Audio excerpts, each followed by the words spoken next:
Hey everybody, this is GGB. We're going to be getting into a new week of college basketball action. I didn't hit my goal. Oh, I wasn't really that close, I'm going to be honest.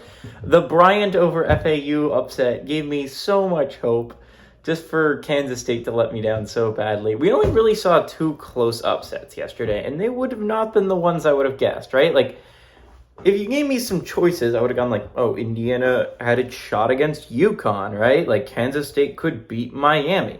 Dayton can beat Houston. None of those games were ever all that close. Huge shocker. Louisville might not suck this year. I know a lot of us thought they were sucked when they played a close game UMBC to start the year, and then they lost to Chattanooga. But damn, they took Texas for everything they could handle, and if Texas doesn't make a clutch game-winning shot, if there are 7 seconds less in a basketball game, Louisville pulls off a shocker yesterday. They were that close. If Texas doesn't make a miracle shot, by the way, that was guarded extremely well by Louisville, you can't ask for much better defense than that. Louisville's playing UConn today instead of Texas. It's just crazy to think about. Louisville almost did it. Brown played a close game against USC. USC obviously ran away with it at the end there. But Brown played that game closer than I think most sane human beings thought they were going to.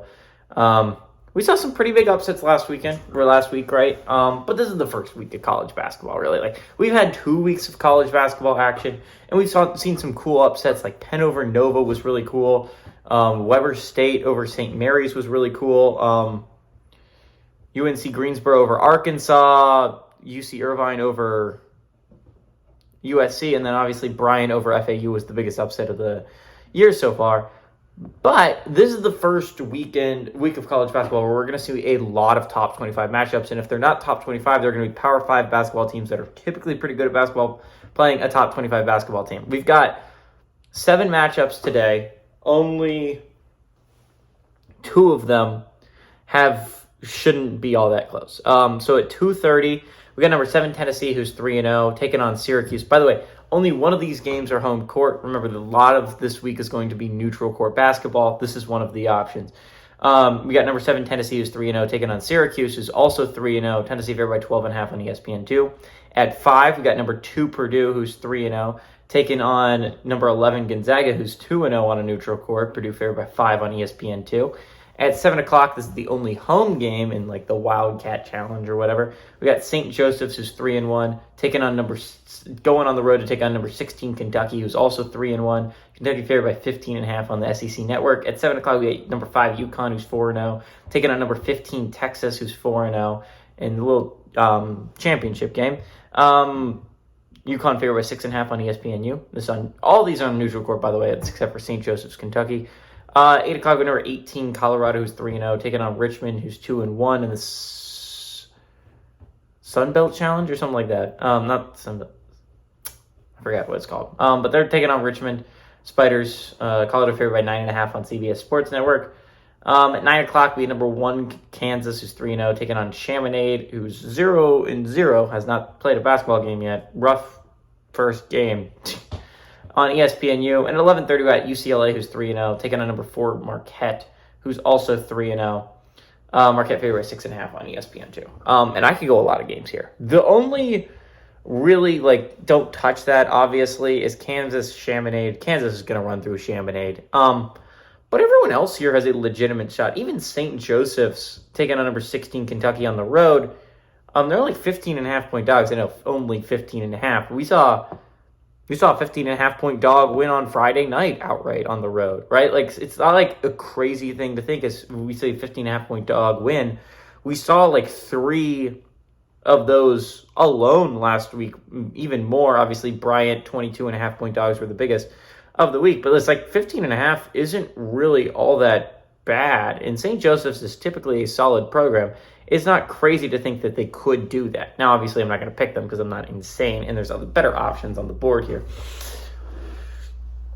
All these are possible. Tennessee-Syracuse is interesting. I don't know how the Cuse program is going to look after their head coach for the longest time retired.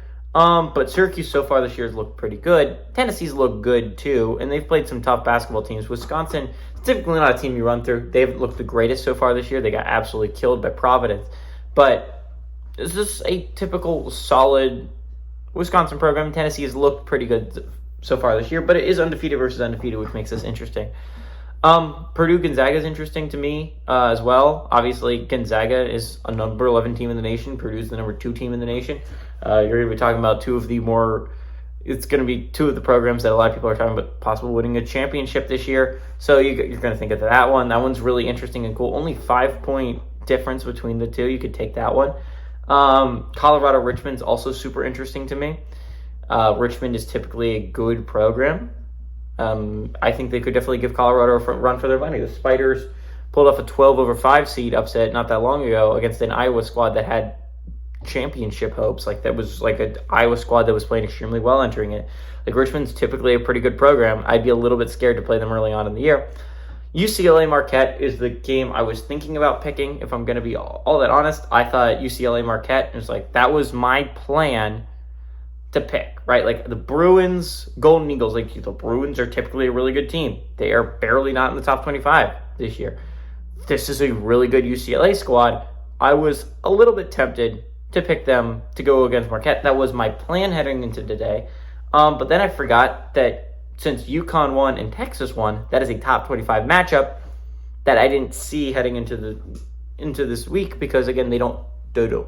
When I look at top 25 games that are going to be played, it doesn't show possibilities. It didn't show that championship game. This is the one I'm going to go with, right? I think Texas is a really good squad. They're coming off an squeaker against Louisville. Like, we were that close, and then I would have taken UCLA.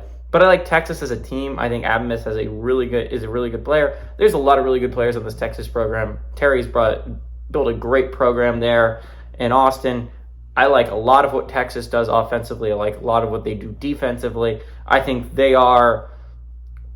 A lot of people are going to have them as the third best program in the Big 12, but this is going to be a Texas team that, in my opinion, can compete for a national championship, that can go on a run in the tournament. This is a really good Texas team. I'm really looking forward to watching them play basketball.